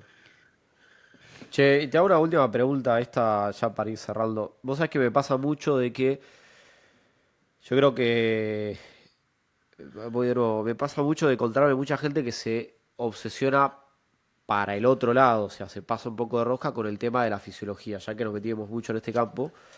Y hay mucha gente de que plantea algunos escenarios más fenomenológicos, intentando encontrarle sentido desde la fisiología. Entonces, me pasaba que alguna persona me hablaba y me decía, bueno, pero esta idea, la idea de este planteo es para que la capacidad, no sé, se me ocurren términos rápidos, la capacidad de la fosforilación sea más rápida y la reposición de fosfágeno sea más rápida para que no gaste glucógeno de más, bla, bla, bla, bla.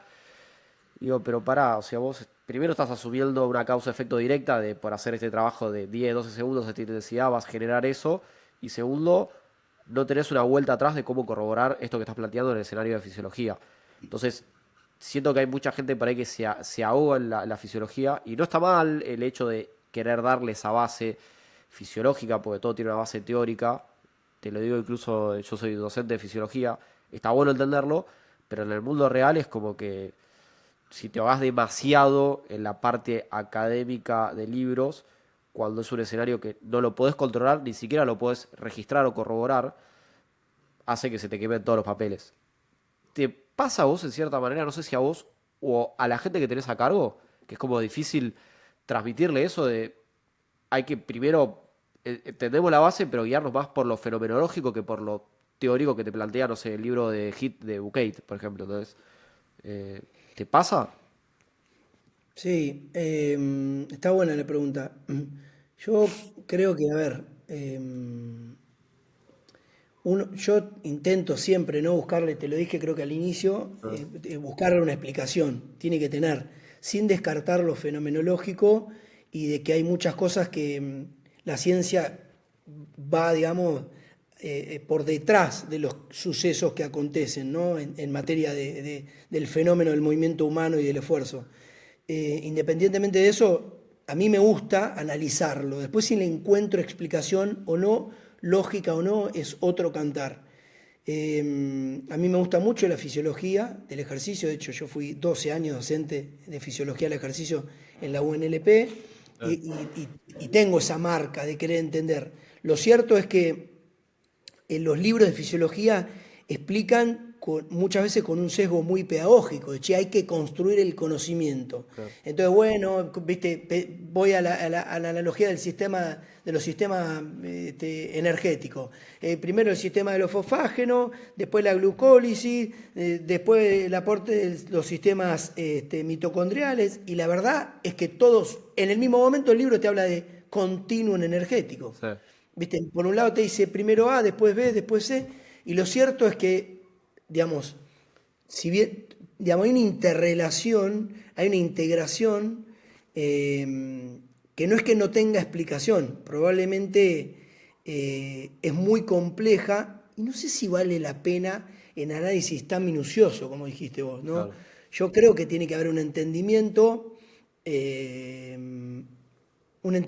mínimo que te lleve a un razonamiento, a una comprensión que te permita saber qué es lo que estás haciendo, por qué lo estás haciendo, y si después la práctica te va confirmando, más o menos subjetivamente, pero te va confirmando, yo creo que eso ya está bien. Claro.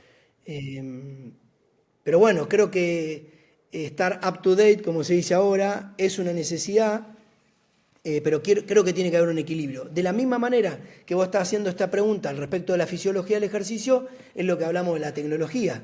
Si la tecnología y el dato supera tu interpretación, tu mirada y demás, y estás en un problema. Y acá lo mismo. Yo decía, che, esto no puede ser. ¿Por qué? Y no, porque el libro de Wilmore y Costil dice que el acople glucolítico sucede a los 10 segundos. Pará. Si las principales enzimas glucolíticas son la fosforilasa y la fosfofructoquinasa. Y una vez que hay más ADP que ATP y hay fósforo inorgánico, se están activando. Eso sucede en el mismo momento que inicia la actividad muscular contráctil de alta demanda. O sea que el acople es inmediato. Por eso vos te pinchás en reposo un tipo, tenés lactato.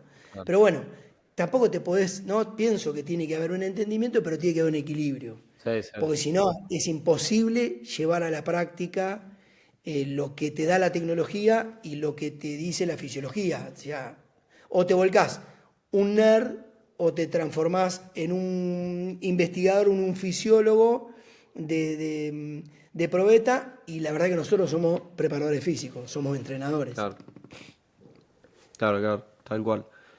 Che, bueno, ya voy cerrando, ya un poquito más de una horita y media. La verdad que muy buena charla. Yo siempre lo digo, la paso muy bien desde el lado del entrevistador. Está bueno por ahí jugar un poco a este rol. Y siempre valoro mucho las experiencias que trae cada invitado. Y la verdad que me pareció muy buena y me copé mucho. Estuvo muy bueno y bueno, de nuevo gracias por la onda y por el tiempo. La verdad que cubrí, por lo menos de lo que yo tenía anotado en el tintero, más de lo que quería y me copó mucho. Creo que hay muchas cosas interesantes que tenés por decir que, que está bueno que se compartan. Así que nada, muchas gracias por el aguante. Bueno, en principio me alegro por vos, Mateo, que sos el que me invitó. De última, si nadie ve esto entre vos y yo, si a vos te alcanzó suficiente, espero que le pase lo mismo a los demás. Y si hay disidencia, está bueno también, porque es parte del crecimiento. Yo también me sentí muy cómodo, Mateo. Te agradezco el tiempo compartido, porque mi tiempo también, vos me diste el tuyo, es mutuo. Sí. Así que gracias. Y bueno, para lo que necesites, cuando necesites. Acá tenés un colega para intercambiar opiniones, ideas y por supuesto experiencias, que son las más ricas, siempre son las más ricas. Bueno, buenísimo. Bueno, a la gente que esté escuchando del otro lado, que bueno, que estén al pie del cañón, que siguen las charlas, siguen los capítulos, así que nos vemos en un próximo episodio.